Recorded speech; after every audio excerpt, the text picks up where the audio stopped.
जब भी समाज में कुछ बदलता है, मान लीजिए रिश्ते उलझते हैं, नई पीढ़ी सवाल उठाती है, तो एक जवाब है जो हमेशा सुनने को मिलता है, ये सब पश्चिमी संस्कृति का असर है। बिल्कुल, ये एक बहुत ही कॉमन लाइन है। हाँ, और आज हमारे पास जो स्रोत है वो इसी सोच की कह सकते हैं जड़ तक जाता है। ये एक पॉडकास्ट पैकेज है जिसका शीर्षक है ओशो ज्ञान, पश्चिम को दोष देना आसान है। अच्छा। और ये पैकेज एक बहुत तीखा सवाल पूछता है कि क्या समस्या सच में बाहर से आ रही है या फिर ये सिर्फ एक बहाना है अपने अंदर झांकने से बचने का। सही बात है। तो आज हम इसी मनोविज्ञान की परतें खोलने वाले हैं।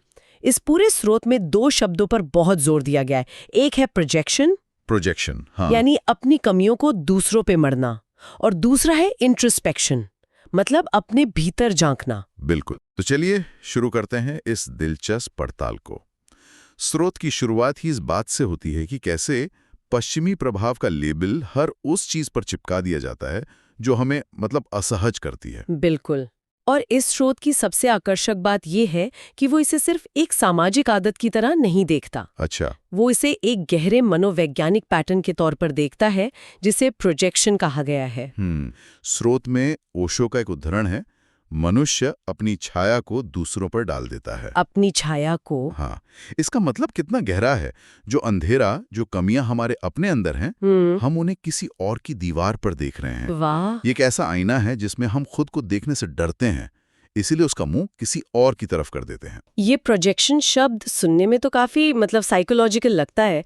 असल जिंदगी में इसका क्या मतलब होता है? इसे आम भाषा में कैसे समझाया गया है? इसे बहुत ही सरल तरीके से समझाया गया है। मान लीजिए आपके घर के अंदर धूल मिट्टी है, लेकिन आप अपने घर की सफाई करने के बजाय पड़ोसी को कोस रहे हैं कि उसकी खिड़की गंदी है और उसकी वजह से आपका घर गंदा दिख रहा है। अच्छा, हाँ, ये तो बढ़िया उदाहरण है। यही प्रोजेक्शन है। मनोविज्ञान की भाषा में कहें तो ये एक तरह का डिफेंस मैकेनिज्म है। Defence mechanism? हाँ, जब हमारा मन, हमारा अहंकार या ईगो किसी ऐसी सच्चाई को स्वीकार नहीं कर पाता जो उसे चुभती है, जैसे मुझ में लालच है या मैं असहिष्णु हूं, तो वो इस भावना का बोझ उठाने के बजाय इसे बाहर किसी पर फेंक देता है।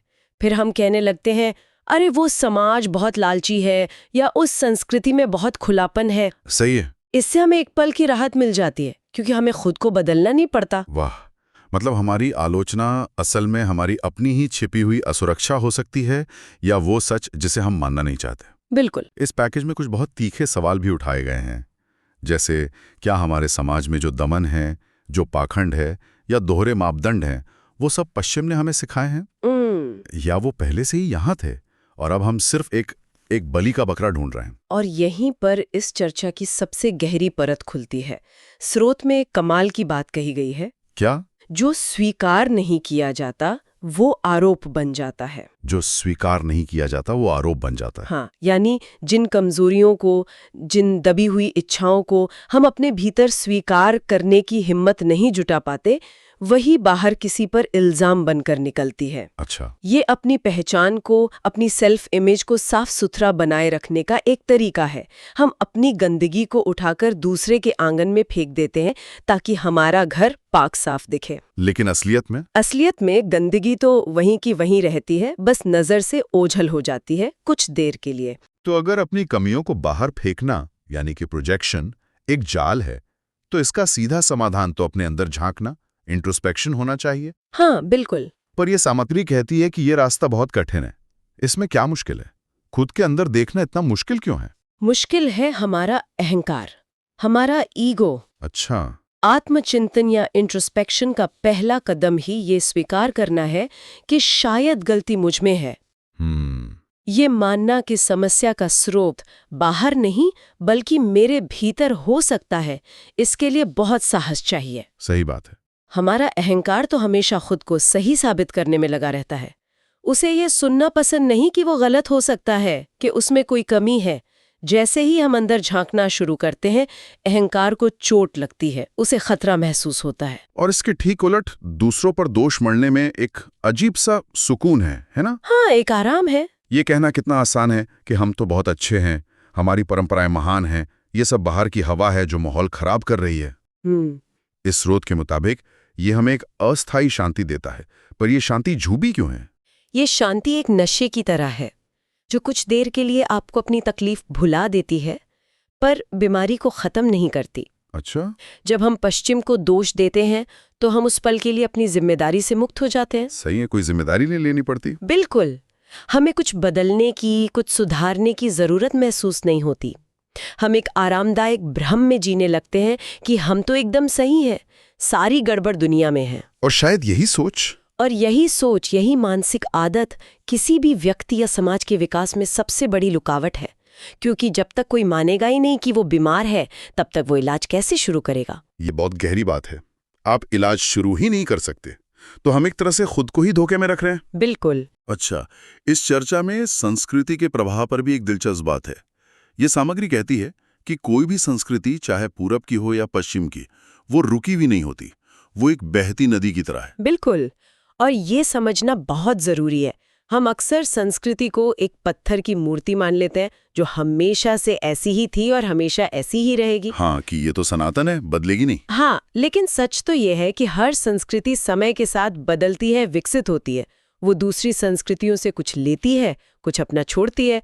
आज जिसे हम भारतीय संस्कृति कहते हैं, उस पर भी समय के साथ कितने प्रभाव पड़े हैं।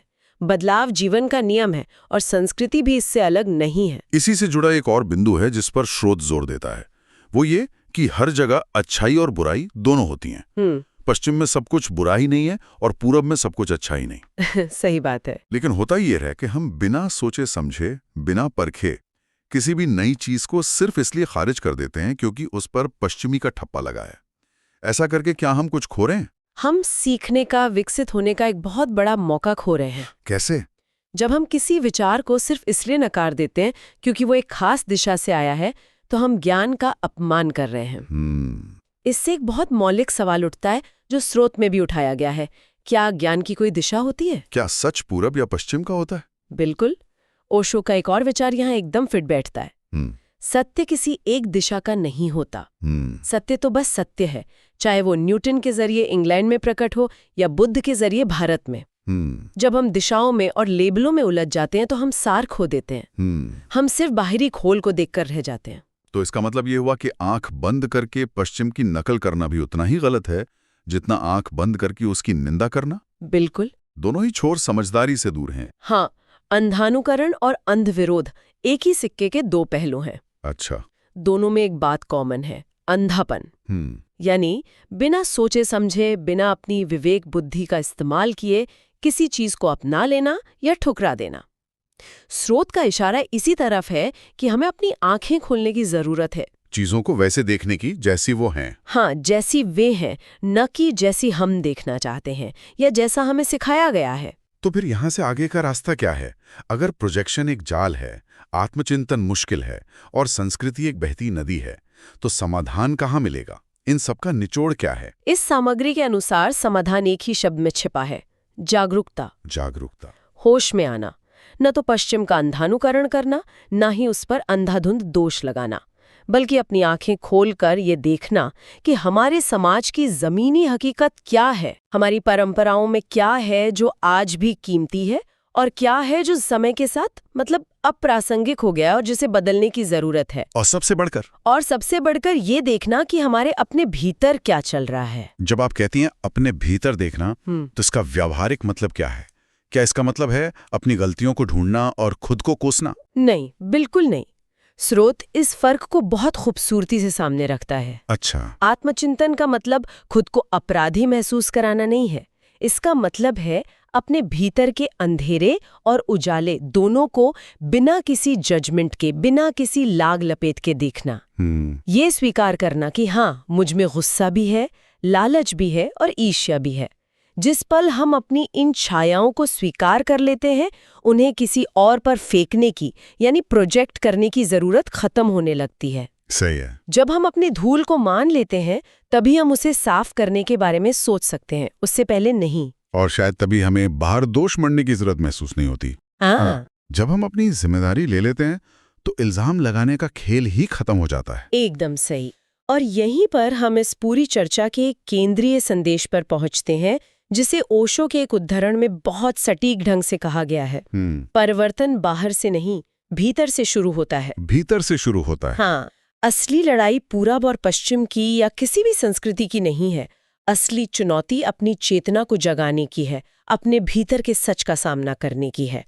जब एक व्यक्ति अपने भीतर बदलाव लाना शुरू करता है तो समाज में बदलाव अपने आप झलकने लगता है। आखिर समाज हम लोगों से ही तो बनता है। सही बात है। बाहर की दुनिया हमारे अंदर की दुनिया का ही तो एक बड़ा प्रतिबिंब है। बिल्कुल। तो आज की इस पूरी बातचीत से जो सबसे बड़ी बात निकल कर आ रही है वो ये है कि पश्चिमी संस्कृति पर उंगली उठाना एक बहुत आसान और एक आरामदायक रास्ता हो सकता है। बिल्कुल ना सकता है। वो आत्मचिंतन का ही रास्ता है। हाँ। प्रोजेक्शन एक तरह का पलायन है, भागना है, जबकि इंट्रोस्पेक्शन खुद का सामना करने का साहस है। और जाते जाते ये स्रोत हमें एक बहुत ही शक्तिशाली विचार के साथ छोड़ जाता है। एक ऐसा सवाल जो हमें खुद से पूछना चाहिए। क्या है वो सवाल? असली सवाल ये नहीं है कि पश्चिम कैसा है या पूरब कैसा है। असली सवाल ये है कि हम खुद को आईने में देखने की हिम्मत रखते हैं। क्या हम उस आईने में झांकने के लिए तैयार हैं? हाँ, जिसमें हमारी अपनी असली बिना फिल्टर वाली तस्वीर दिखाई दे, बिना किसी बाहरी चीज पर, बिना किसी और संस्कृति पर दोष मढ़े। इसका जवाब ही तय करेगा कि हम विकास के रास्ते पर हैं या सिर्फ एक सुविधाजनक भ्रम में जी रहे हैं।